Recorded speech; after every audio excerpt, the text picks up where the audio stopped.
ٹیپو صاحب آپ تو اس علاقے کو بڑے عرصے سے کور کر رہے ہیں.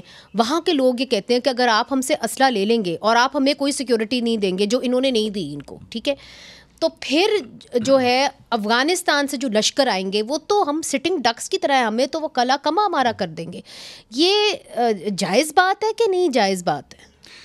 مجھے ایک چیز کو یعنی سمجھنا ہوگا, وہ یہ کہ اسٹیٹ کے لیے بہت بڑا یہ بھی ایک نیشنل سیکیورٹی تھریٹ بنتا جا رہا ہے جو کرم کے حالات ہیں. آلریڈی ہم دیکھ رہے ہیں کہ اس کے حوالے سے پروٹیسٹ کراچی میں بھی ہو رہے ہیں. ایک اور جو مخالف گروپ ہے اس نے کل اسلام آباد میں پریس کانفرنس کر کے کہا کہ ہم بھی سڑکیں بند کر دیں گے, اور یہ بالکل سیکٹیرین لائن پہ.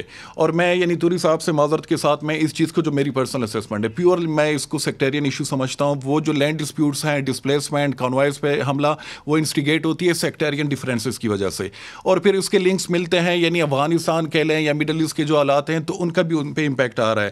ان کا جو لٹریچر سامنے آ رہا ہے یعنی وہ اتنا خطرناک ہے, ایسے لگ رہا ہے کہ یہاں پہ یعنی وہ ہم بالکل ایک نئے ملک کی بات کر رہے ہیں یا ہم کسی مڈل ایسٹ کے ملک کی بات کر رہے ہیں. اور جس طریقے سے ایک دوسرے کو قتل کیا جا رہا ہے, وہ چیزیں ہم نے عراق میں دیکھی تھی, وہ چیزیں ہم نے سیریا میں دیکھی تھی کہ لوگوں کا سر کاٹنا, ابھی بھی کسی کا سر وہ سڑک پہ پڑا ہے. دوسرا یہ کہ لوگوں کو تریشر میں ڈالنا, ان کو اس طریقے سے مارنا. تو یہ فرقہ وارانہ ہی مسئلہ ہے. میں اس کو پیورلی فرقہ وارانہ اس لیے دونوں سائڈ کے جو ہیں یعنی جو مشران ہیں, توری صاحب ہیں اہل سنت کے سائڈ سے, ان کو بیٹھنا ہوگا کیونکہ اس جنگ میں یہ جو آگ لگی ہوئی ہے یہ دونوں اس کا وہ شکار ہوں گے. اور وہاں پہ اب ایک اور جو ایشو آ رہا ہے, جو مشران ہے, کل کچھ مشران سے میری اپنی بات ہوئی, وہ کہہ رہے ہیں کہ ہمارے ہاتھ سے بھی جو حالات ہیں وہ نکلتے جا رہے ہیں. ایک نئی جنریشن وہاں پہ جو کہ بہت ریڈیکلائز بھی ہے, اور وہ بالکل سیکٹیرین لائن پہ, اور وہ ویل آرمڈ ہے, ان کے پاس ہر قسم کا اسلحہ ہے. اور وہ حکومت نے صحیح کیا انٹرنیٹ بند کر کے. انٹرنیٹ حکومت کو کچھ اقدامات اٹھانے ہوں گے. میں بالکل ایگری کرتا ہوں کہ جو کرم کا بارڈر ایریا ہے افغانستان کے ساتھ, ان کو سیکیور کرنا ہوگا. کیونکہ یہ آپ کیوں کہتے ہیں؟ چونکہ جس طرح یہ کہتے ہیں وہاں پہ داعش بھی ہے, وہاں پہ ٹی ٹی پی ہے. یہ تو اور بھی خطرناک ہے. نہیں مگر آپ خود اس نے کہا ہے کہ داعش والے سر کون کاٹتا ہے.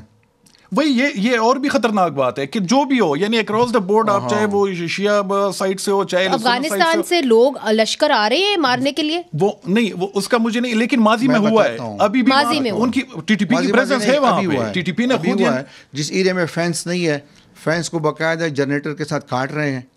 وہ تو خبریں آئی ہیں, خبریں آ رہی ہیں. اور کوئی سفید میں جو ہے نا خیبر تک, وہاں پہ جو ہے نا برفباری سے پہلے سارے لوگ تشکیل جتنی بھی مطلب ہو چکے پہنچ چکے ہیں.